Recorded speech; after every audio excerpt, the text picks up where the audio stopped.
If you're a Kingdom Hearts fan, you're gonna feel very comfortable with Birth by Sleep, the newest addition to the series.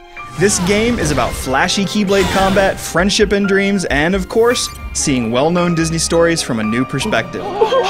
But just as the game sticks with all of the good Kingdom Hearts traditions, it also brings back some of the less wonderful qualities.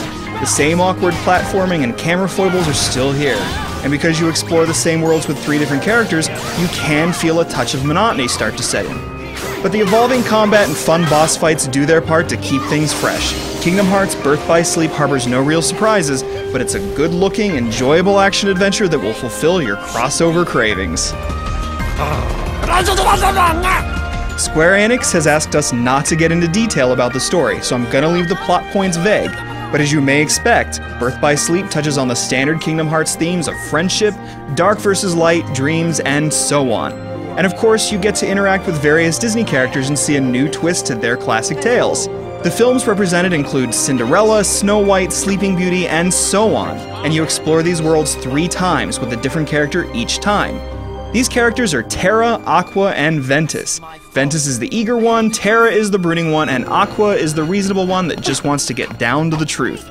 It's an interesting enough tale that nicely fills in some backstory before the events of the original Kingdom Hearts. When it comes to the Disney characters, the voice acting is quite good, and matches up nicely with the original films. As for the leads, well, they talk a lot, and luckily Ventus and Aqua are fine. Terra, not so much. His delivery is dry and boring, like some random guy picked off the street reading the script for the very first time. So that's what made her shine. Faith in her heart that anything is possible. And so there are essentially 3 campaigns that tell the same story from 3 different angles. There is some repetition as a result, of course. You visit the same worlds 3 times, so you repeat some of the same cutscenes, traverse a few of the same environments with the same enemy patterns, and even repeat a boss or 2 using the same basic tactics to win. In other ways, however, the game keeps things varied. In each world you do different tasks with each character and experience different combat. It's slightly button-mashy to be sure, but it's also really fun and really flashy. Each character has a different feel and a different special attack. You fill out your spell and skill deck with different actions and items, and you can add more as you level up. You level up your spells and skills and can combine them to make new ones.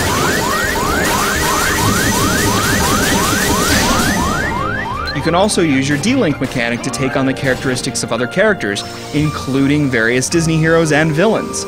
It all adds up to fun combat that evolves as you play, and it lets you customize your moves as you see fit. And the battles against all these various enemies called the Unversed looks really vibrant and magical. The boss fights are probably the highlight of the game. The bosses are designed well and put up a fight, so you need a bit of skill and a bit of patience to defeat most of them. You occasionally have to put up with some awkwardness with the lock-on, which can make the camera a nuisance, or you might lose your lock for no apparent reason when you most want it. There are a few platform-heavy sections too, such as one with Ventus and Cinderella's house, but the jumping is a little awkward as it's always been in the series. There are also some little mini-games to play, which is nice. There's even a board game you can play on your own or with others to improve your skills, and that's thankfully much better. The other multiplayer options are also quite good. It's local only, but it's surprisingly full-featured. You can play versus others in competitive play, but the better stuff is in the arenas in which you team up with a friend or 2 and bash on increasingly difficult foes. Plus, you can earn multiplayer-specific spells and skills this way, along with other rewards. You want the players to be around the same level if you can in co-op play, since your single-player progress is used in multiplayer. But even if you aren't around the same level, teaming up is a lot of fun simply because the combat is a lot of fun.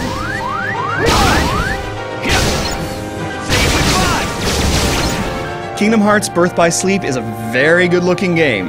The environments are lovely and the combat explodes with color, especially as you get further into each character's story. You will have to put up with some frame rate troubles here and there, however. The long load times are much more irritating though, even if you go for the full install option. The music and sound effects are decent enough, though the short repeated sound loops might get to you. Trust me, you may never again want to hear Bibbidi Bobbidi Boo again, as long as you live.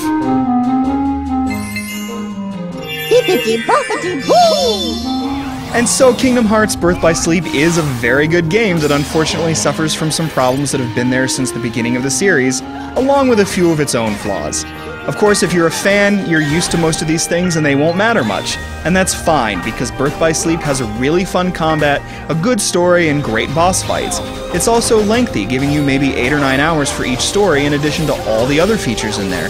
So no surprises really. Another Kingdom Hearts game, another fun time in a Square Disney crossover universe that gives you a good value for your money. Hippity-poppity-boo!